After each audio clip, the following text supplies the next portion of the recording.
We have one of our sisters say that she moved to Massachusetts, and when she got to Massachusetts, she got a rude awakening up there. Roll that clip. Ever since I moved to Massachusetts, I have been struggling so badly. It is such a culture shock to go from being around people who look like me all the time to just being around these people 24/7. I feel unwelcome, uninvited here all the time. My neighbors don't look like me and they're not friendly. They step away from me in the elevator, clutch their purses tighter, lock the building door behind them, even though they see me all the time and I have my key out. Ignore me sometimes when I'm standing in front of the door and they're standing right there. I saw a guy in the grocery store whose shirt said, "If you make my guns illegal, I'm just gonna make them undocumented." I leave my building and I hear Ben Shapiro playing on like speaker in the hallways sometimes. I think I already shared that my boyfriend's job site was shut down because someone wrote "die" NIGGER on the wall.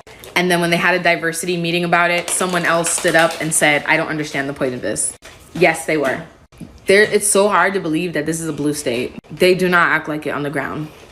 Well, I find it quite interesting that she said that Massachusetts is a blue state. Newsflash, black people, do you think something being a blue state is better for you because they vote Democrat? Democrats was the original Klan members if you study United States history. So whether it's blue or red, it's white supremacy. Y'all have to really get out of that illusion that a certain voting persuasion gets rid of white supremacy. Those particular Democrats are actually more racist, in my opinion, than even the Republicans, because at least the Republicans that are racist, they're pretty upfront with it. You see them coming, and they help us to get on code a lot better as a people to fight them back. Them freaking Democrats, they lull y'all to sleep, but they just as racist as those Republicans. You understand what I'm saying? They make y'all think, oh, well, we'll just give you a little representation. But the representation you have is Raphael Warnock, a certified raccoon who won't do nothing for black people. That's the representation that you'll get. Sheila Jackson Lee, Al Green. That's a representation that we'll get, who do nothing for black people as a collective. Not black individuals, black people. She got a crash course into how them folks feel about black people. She said they were rude. She saw their shirts, all that. Me, I told y'all, I'm not going to live in places like that. I'm just not. And also certain income brackets, you see it more than others, right? Because those who are Democrat, they got a little money, they're going to be a little bit more different than that. They're going to be nice. They're going to, even though in the back of their mind, they can still feel that way, but they're not going to show it to you. But those who are more lower income, oh yeah, they're going to show it to you. Because that's all they have in life, because they failed. How is it that you are part of them folks' community and you're not making no money and you got all the privilege in America?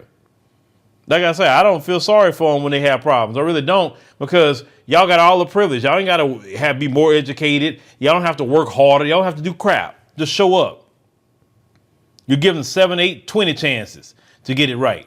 Black folks, if they get a chance, they got one. If they ruin it, that's the end of it. But this sister has to understand, racism, white supremacy is the law of the land in this country. You may have some areas you can go to that's okay, but let me tell you something. It's better to be in an area that's with black people who's doing very well. She would have done better just go and live in Houston somewhere. Go live in Atlanta, go live in Charlotte, different places where black people are at in heavier numbers. I tell you that as black people, you need to be in areas where we have great numbers, where we have political influence, and black people are doing very well successfully. That's something you need to pay attention to.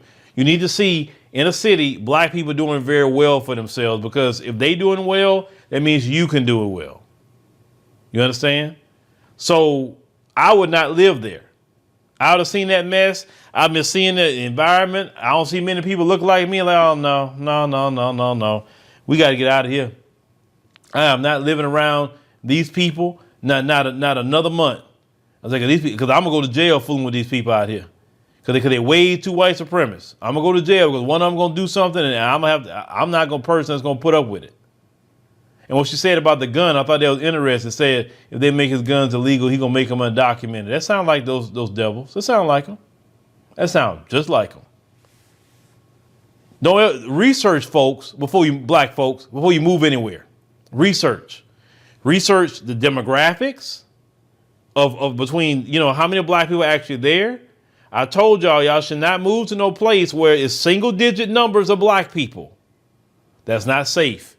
You need to have double digit numbers of black people. I'll say at minimum, it'd be nice if you can do 20% black in a city or more, but at the least 10%.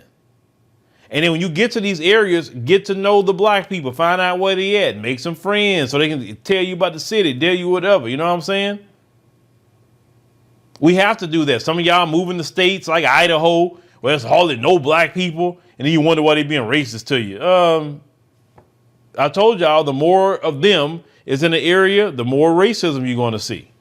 The less of them, the less racism. I'm just being honest with you. Now, I'm not saying that other groups don't have anti-black sentiments either, because yes, they do.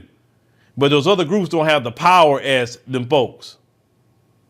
So they only gonna go so far in what they can do to you, at least in the area of power. But I suggest, sister, you and your boyfriend need to come on back home to the South, where you belong, with your people. Get in the city where definitely black people doing very well. And I had some of my Atlanta people say, Phil, why you keep telling people to come to Atlanta? They can come to Houston. I don't recommend Dallas too much, because Dallas isn't Houston. It's not the same. You don't have the same vibe. So I always just a big advocate of Houston. So you want to come to Texas, come to Houston, that's fine. No problem. Atlanta, the reason why I recommend Atlanta, because Atlanta has a lot of successful black people, a lot. And that's motivating, right? That's very, very motivating. And they got enough room in Atlanta for black people. They do. So, sister, come on back to the South. That's where you belong. You belong in the South with your people, and you don't have to be dealing with that crap. But let me know what y'all think, about our sister here. Just got a rude awakening in white supremacy. This happening to black folks all the time. But you having what they call it, a reverse great migration back to the South. And that's a beautiful thing.